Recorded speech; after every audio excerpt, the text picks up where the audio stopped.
Скажите, пожалуйста, вы сожалеете о своем поступке? Мужчина, Дмитрий! Я как врач могу сообщить, что у человека был понос.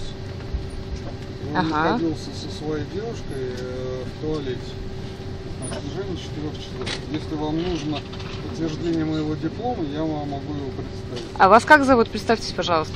А этого я не обязан делать, потому что вы мне не представились.